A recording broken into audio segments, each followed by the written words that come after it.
دلم براتون خیلی تنگ شده بود. واقعا خیلی وقت بود که دلم می‌خواست ولاگ بگیرم اما نمیتونستم. واقعا یه ذره روحیم خراب بود و همینطور شرایط زندگیم یه حالی بود که وقت نمیشد و اصلا انرژیش نبود. راستش ما بعد از سفر فرانسویمون که الان دارم سعی میکنم ولاگاشو آماده کنم که زودتر شیر کنم، بخش اولش رو انجام دادم، بخش دوم و سومش هم احتمالاً همین روزا پست کنم. یه کوتاه ایران هم بودیم. یه تغییر بزرگی که این دفعه توی ایران دیدیم این بود که دیگه حالا خیلی رفت آمد نکنم، ولی جایی که رفتم حتی تو تجریش اینا راه رفتم بی‌حجاب زیاد بود، تیپا خیلی خوشگل بود و کسی کاری به کارشون نداشت و حتی نگاه مردم بهت یکم عادی تر شده بود، اونجوری دیگه خیره نمی شدن به هم دیگه.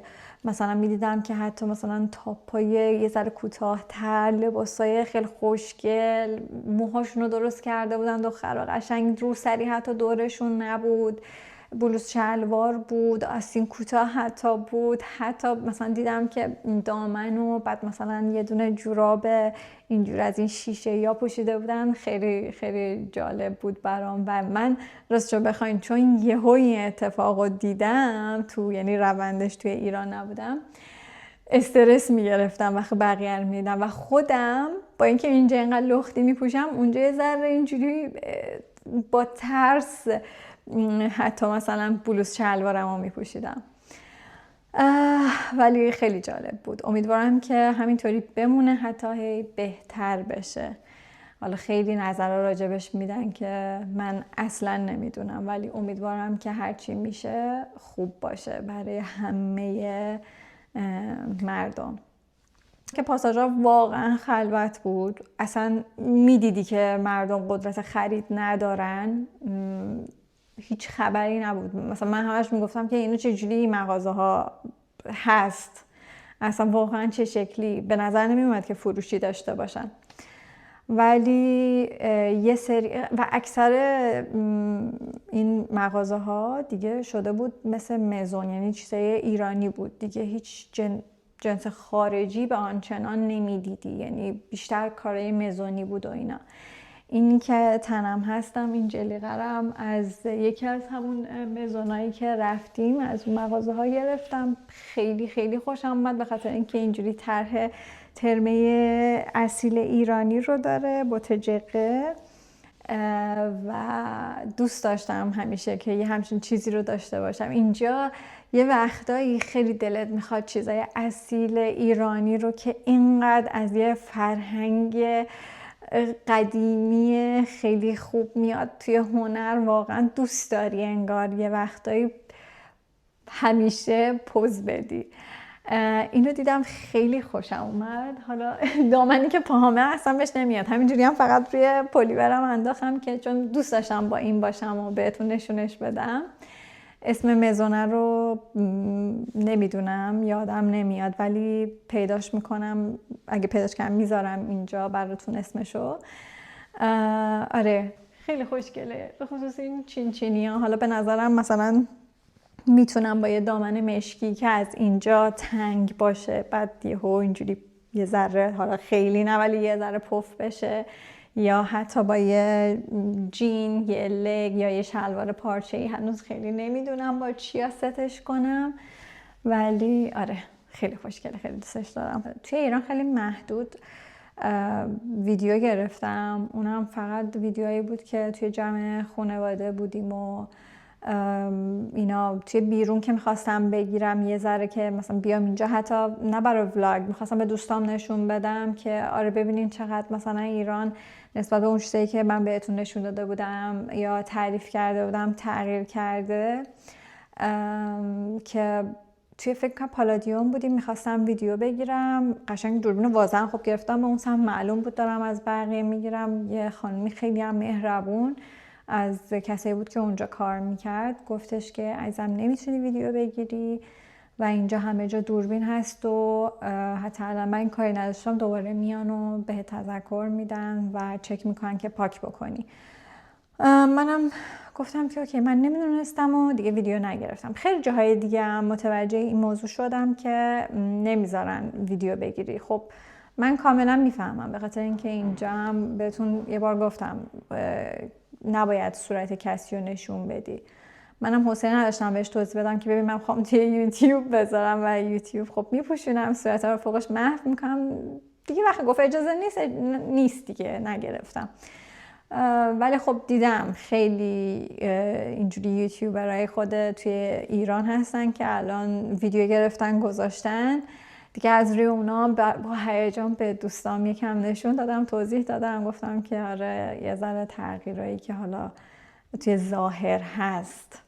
خیلی هم راستش بخوای من دوست ندارم نکات منفی مملکتم رو بگم. بیشتر دوست دارم، چون نکته منفی به اندازه کافی توی اخبارا به گوششون میرسه حالا توی آلمان، و من دوست دارم اون قسمتیه که راجب بیشتر هنر و فرهنگ و چیزای قشنگ و ایناست بگم، راجب اون اصالت هایی که حداقل وجود داشته بگم. ناراحتم هستم از این که الان اینطور، ولی خب موهامم که رنگ کردم و من همونیم که میگفتش که مشکی احساس کنم بهتره. راستش خیلی وقت بود که فکرم مشغول بود حواسه اینو که چون تا حالا انجام داده بودم چند سال پیش، بعد خیلی دوباره هی می اومد تو ذهنم، به خصوص وقتی عکس‌ها رو میدیدم مال قدیمو مدام حواس میکردم که دوباره تا اینکه دیگه گفتم بذار انجام بدم. تو روحیمونم تاثیر داره یه ذره و کلا قرتی بازی رو من دوست دارم، تنوع رو دوست دارم. هوا خیلی کدر شده دیگه، پاییز و زمستون آلمانه دیگه، شما هیچ آفتابی نداری دیگه. حد اکثر نور الان ساعت 2 ظهر اینه اوضاعش و مجبور شدم که بیام جلوی بزرگترین بلندترین پنجره خونه که توی حاله که بتونم یه ویدیو از خودم بگیرم. و اینکه یه چیزی که احساس میکنم روی من تاثیر میذاره، شاید روی شما هم تاثیر خوب بذاره، پیشنهاد میکنم اینی که وقتی میبینیم خیلی دلمون گرفته، هوا اینجوری کدره، انگار دلگیره، آدم حالش اصلا شل میشه و اگه از خونه کار میکنین مثل من، پاشین ورزش بکنین، یه مدیتیشن، حتی نیم ساعت هم شده یه ورزشی رو انجام بدین، آرایشتون رو بکنین، موهاتون رو درست فکر کنین دارین میرین بیرون و واقعا به خاطر خودتونه، چون خودتون رو جلوی آینه میبینین حالتون خوب میشه.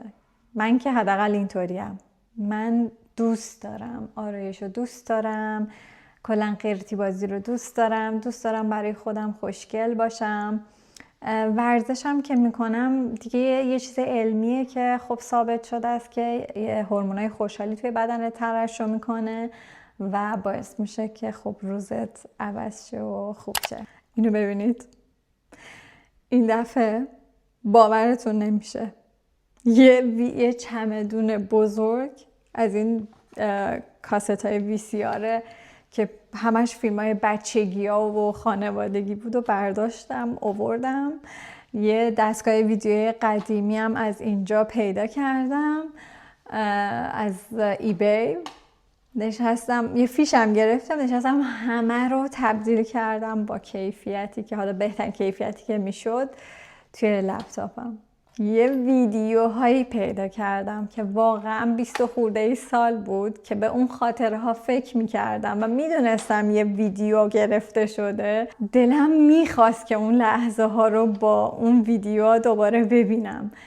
به نظرم بهترین چیز برای ثبت لحظه ها بهتر از حتی عکس ویدیوه. من خیلی با عکس ارتباط برقرار نمی‌کنم. اصلا شاید دلیل این که اینقدر این یوتیوب و ولاگ گرفتن و اینا رو دوست دارم همینه، چون ثبت لحظه ها منو وقتی که اون ویدیو رو میبینم بهتر میبره توی اون خاطره، بهتر همه چی بهتره تو ویدیو. خلاصه عشق کردم اصلا. حالا وقت نکردم همه رو بشینم نگاه کنم، بیشتر میذاشتم خودش شروع میشد، ضبط میشد و من میرفتم به کارهای دیگه هم میرسیدم، چون خیلی طولانی بود. ولی موفق شدم که توی این چند هفته همه رو تبدیل کردم و الان دیگه میتونم یه عالم بشینم خاطرات بچگیام دوباره مرور کنم و حال کنم.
اینکه توی ویدیو میبینم که چقدر خانواده ما میرقصیدیم، یعنی بلا احساس رضا به هم میگفتش که از مثلا 1 ساعت شاید 5 دقیقه شما توی این ویدیوها نمیرقصین.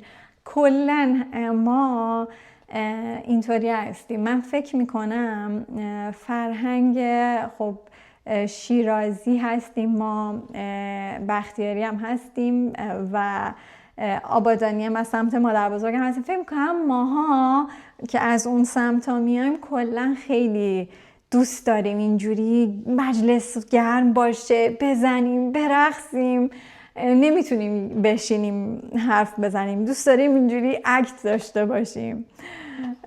و یادش بخیر، خیلی خوب بود اصلا اینکه همش دور هم بودیم، همش خوشحال بودیم.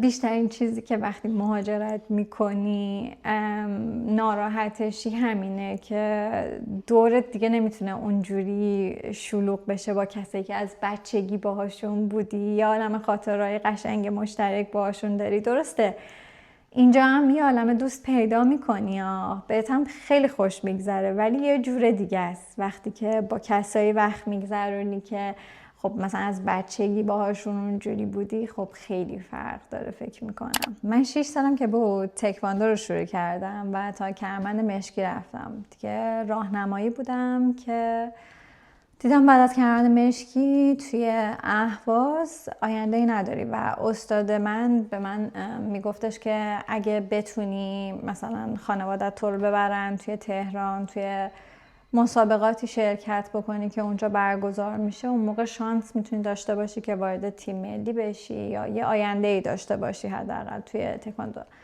و اون زمان تکواندو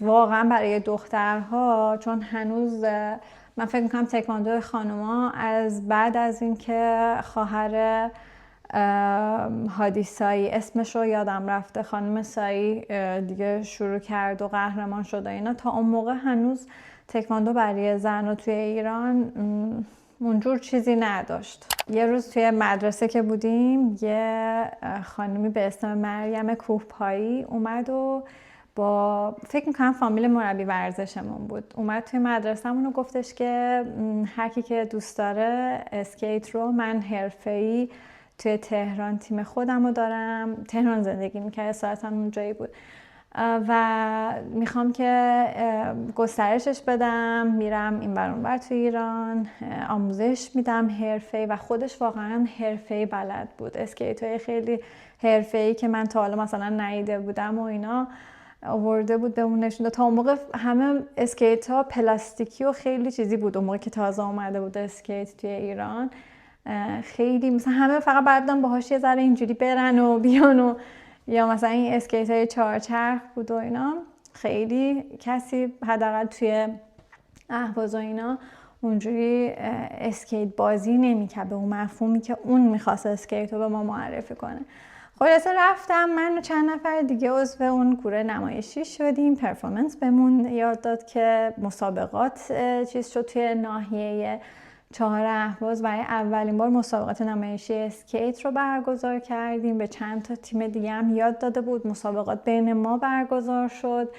خیلی تجربه قشنگی بود و از اونجا به بعد شد که من دیگه گذاشتم که مثلا ورزشی که ادامه بدم برای یه مدتی، با اینکه میدونستم که این هم توی ایران فعلا چیزی نخواهد داشت آینده، ولی خیلی بهم حس خوبی میداد. خب رفتم انجام دادم و خلاصه آخرین اسکیتی که از اون موقع داشتم و نگه داشته بودم. با اینکه دیگه بزرگ که شده بودم، مثلا دبیرستان دیگه نمیرفتم توی خیابون اسکیت بازی کنم، به خصوص وقتی که دیگه جابجا شدیم رفتیم تهران، دیگه توی اونجا حوصله نداشتم برم تا پیست اسکیت. بیشتر دوست داشتم توی خیابون. خب توی اهواز این امکان برام بود چون محله ها خیلی خلوت‌تر بود، خیلی خودمونی تر بود. خیال مامان بابا راحت بود که مثلا همسایگی و اینا حواسشون هست. ولی خب توی تهران اولا که سربالایی بود جایی که زندگی می‌کردیم و اینکه اصلا پر از ماشین و رفت و آمد و واقعا من میرفتی پیست و من اینو حوصله رو نداشتم. خلاصه آخرین اسکیت که داشتم و نگه داشته بودم، به مامانم گفتم نبخش. توی این چند سال مامان یه بار اسباب کشی کردم و من هر دفعه که میرفتم ایران میگفتم مامان اون اسکیت های من کجاست؟ خیلی هوس کردم توی آلمان، هنوز مطمئنم اندازه پام هستن و من برم اسکیت هام ببرم و برم اونجا با اسکیت میتونم اینجوری یه جاهایی برم. خلاصه من و خواهر کوچیکم مدام به مامانم میگفتیم که این تهمت رو میزدیم که تو اسکیت ها رو بخشیدی و به ما نمیگی. تا اینکه این سفر با پدرم رفته بودیم دنبال این ویدیوها و اینا، یهو اسکیت های منو پیدا کردیم و مدام مامانم میگفتش که حالا ضایع شدیم، دیدین هی به من تهمت دروغ میزدین. و واقعا دلم برای این اسکیت ها تنگ شده بود و الان قدرشون رو خیلی میدونم، خیلی هم دوستشون دارم و اینجا خیلی به دردم میخوان. چون اینجا خیلی میبینی که وقتی هوا خوبه، حالا نه توی این شرایط بارونی خیس، ولی وقتی هوا خوبه خیلی جاها براش هست که بتونی با اسکیت بری، میتونی هم تو لاین دوچرخه با اسکیت بری و اینا. و من دوست دارم ببینم که چجوریه. حالا میدونم که حافظه ماهیچه‌های بدن آدم اینجوریه که تو وقتی توی بچگی یه چیزی رو یاد گرفته باشی دیگه بلد بدنت توی اون تعادل و اون حرکات رو دیگه یاد گرفته. ولی هوا که خوب بشه دوست دارم یه بار ببینم چجوریه. بعد این همه سال، فکر میکنم آخرین بار شاید 15 سالم بوده یا 16 سالم بوده که اسکیت پام کردم و میبینید که چقدر من خدایی تمیز نگه داشتم این اسکیت ها رو. یعنی تازه من اینا رو خیلی میپوشیدم، خیلی زیاد.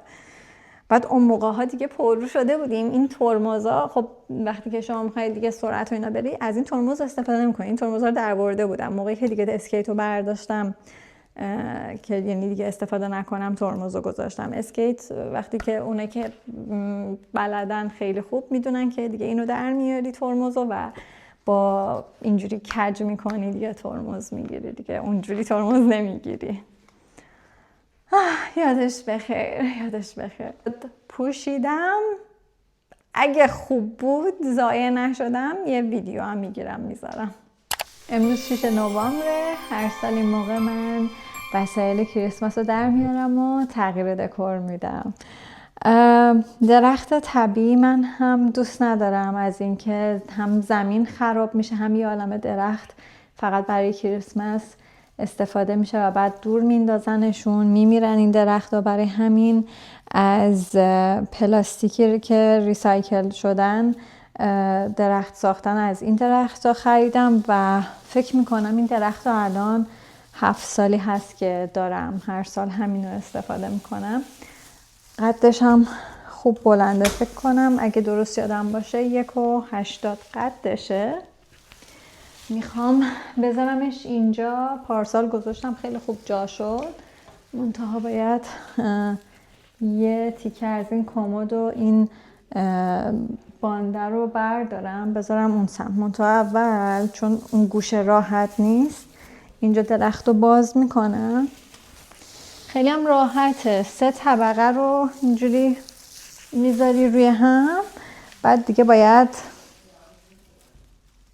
خودت بازش کنی، حالتش بدی، قشنگ خمم میشه. مثلا یه جاهاییشو که دوست داری اینجوری پرتر نشون بده، حالتش هم تنظیم میکنم خودم. اون طبقه آخرش هم بذارم.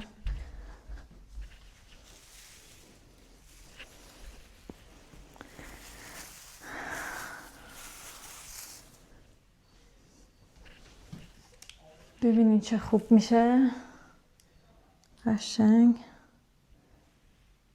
اینجوری.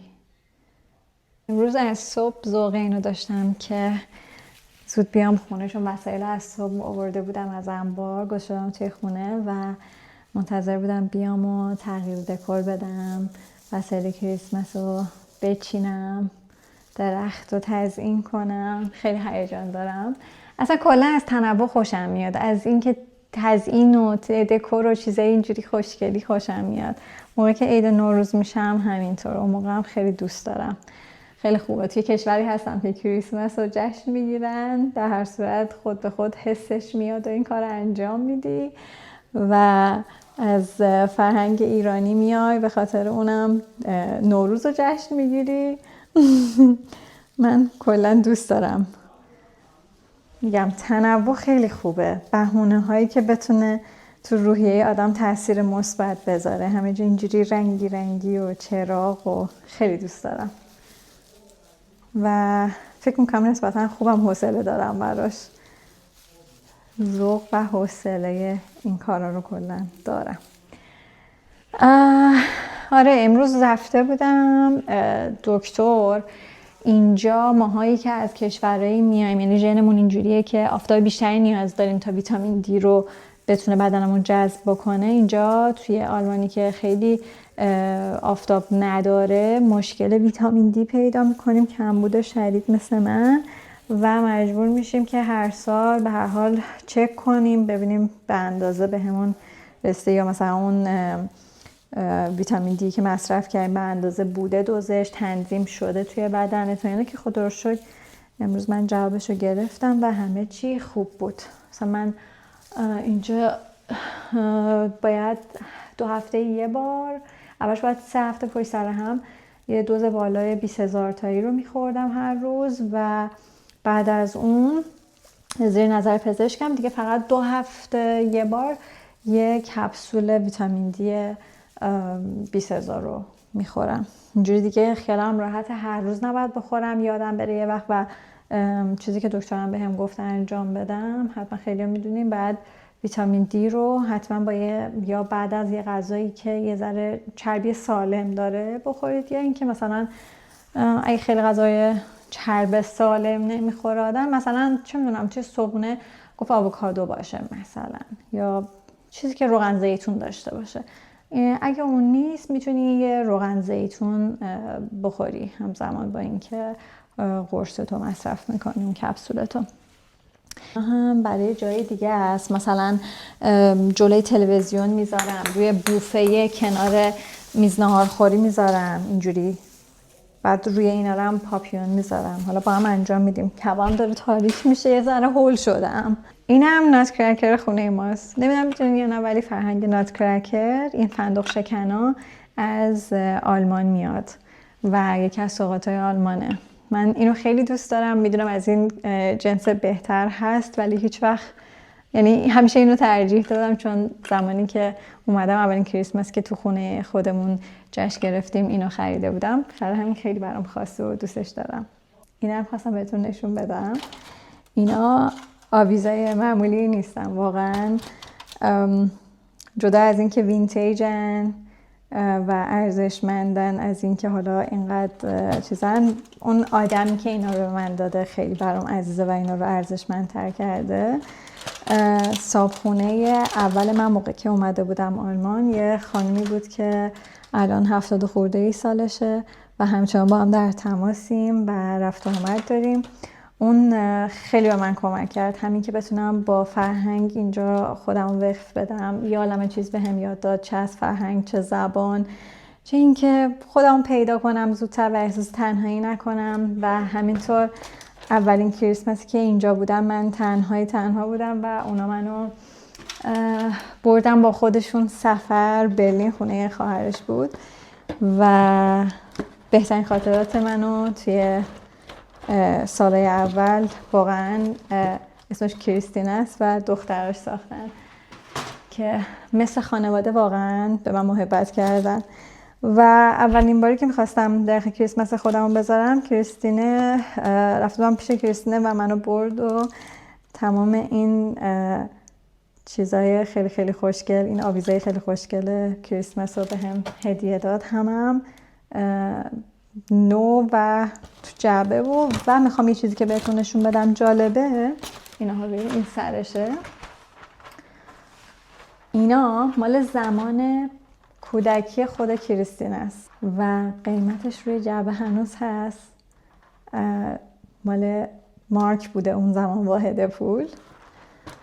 بر همین میگم اینا رو خیلی خیلی دوست دارم، به نظرم خیلی خاصن. کلا من چیزای وینتیج رو خیلی دوست دارم. امیدوارم که امشب بتونم به یه جایی برسونم کارا رو.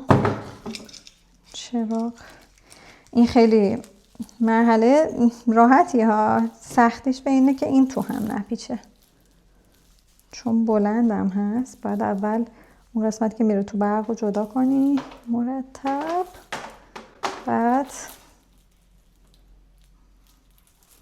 خب حالا سرش رو میگیرم. از بالای درخت شروع میکنی. دقت کردین که حاضرم نیستم برم کلا یه لباس راحت بپوشم، اینقدر میخوام سریعتر تا هوا روشنه یه ذره به یه جایی برسونم کارو، بعدم برم شام آماده کنم. الان که دیگه غروب بشه زمان دیگه خیلی نیست. این هم با من میچرخه. اصلا فهمیدم. صبر کن. الان دیگه واقعا ناامید شدم از اینکه بتونم امشب اینو تموم بکنم، به خاطر اینکه پیچیده تو هم باز میشه، اونقدر بد نیست ولی خب یه ذره باز شد. یه ذره از حوصله من برای امروز خارجه. بکنم اینو بزنم اون گوشه و درخت و بعد بقیه چیزا رو حالا بذارم. بذار اینم میاد اینجا. این روبانا رو باید حالا اینجوری بذارم تزیینش کنم. اینم باید تنظیم کنم برای اینجا میشه. اینم رو میزیمه برای کریسمسه. اینم اینجوری میشه و درختم دقیقا همینجا. متاسفانه باید همینجا فعلا کار رو نیمه کار رها کنم چون باید برم شام آماده کنم. ولی خب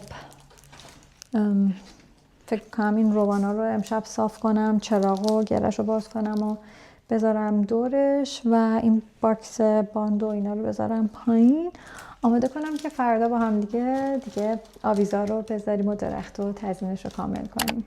برای شام غذای نسبتا راحتی رو درست میکنم.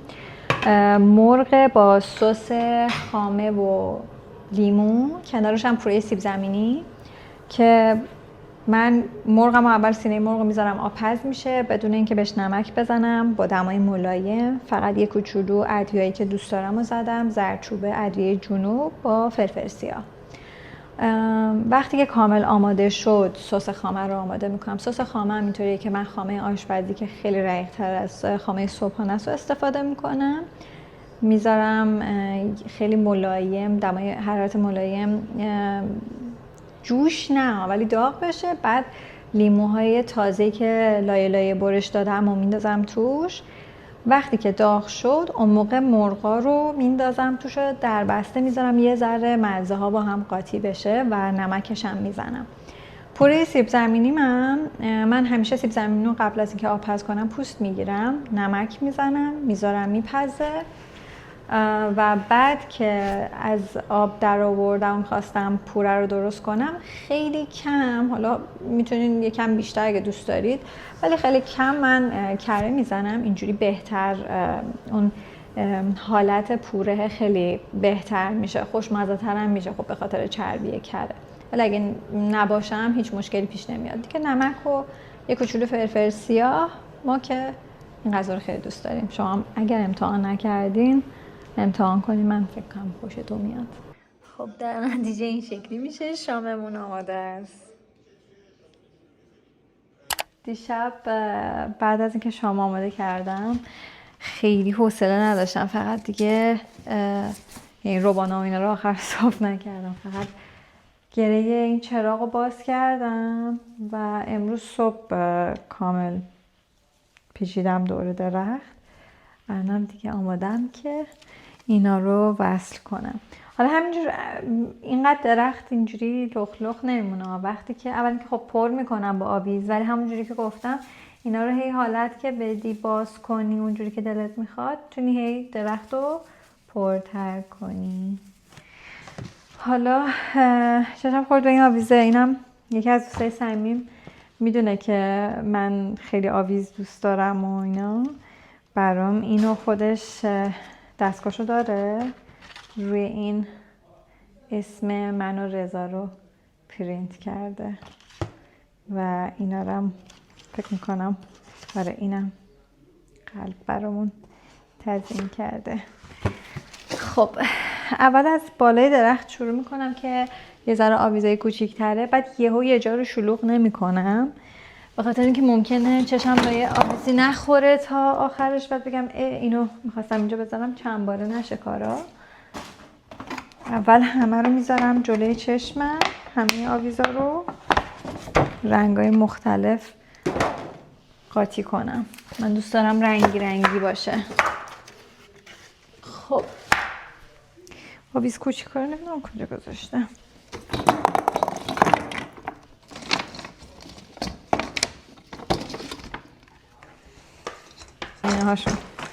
این آویز کوچیکا اینجا گذاشتمشون توی اینم خیلی بامزه است.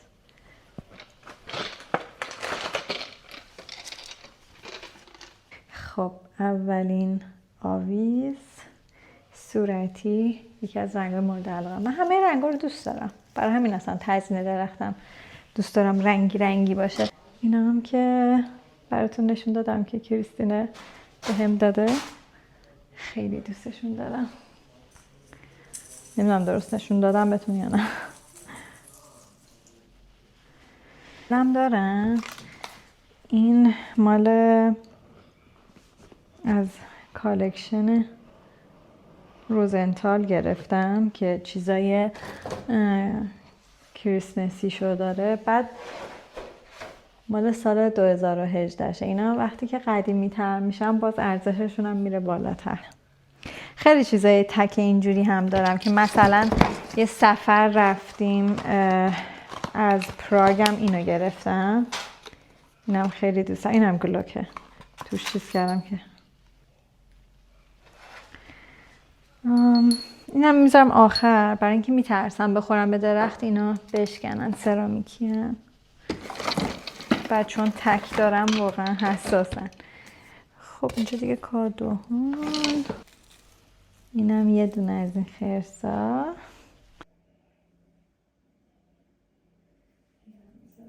کلا اینجوری مثلا سایزهای مختلف و رنگهای مختلف و من میبینین یا نه، سایزهای مختلف و رنگهای مختلف رو همینجور قاطی میکنم، باز مثلا ببینم که اگه یه رنگی از اینا نمیاد به یه جایی جابجاش میکنم. برای بالاش هم همیشه من اینجا یه روغن درست میکنم. الان روغنه یه ذره به هم ریخته، کجا گذاشتمش؟ اون بالا رو با یه روغن اینجوری پر میکنم، خوشگل میشه. بعضی هم مثلا از این ستاره ها میذارم، من از اون خوشم نمیاد. مسیحی هم دیدم فرشته میذارم.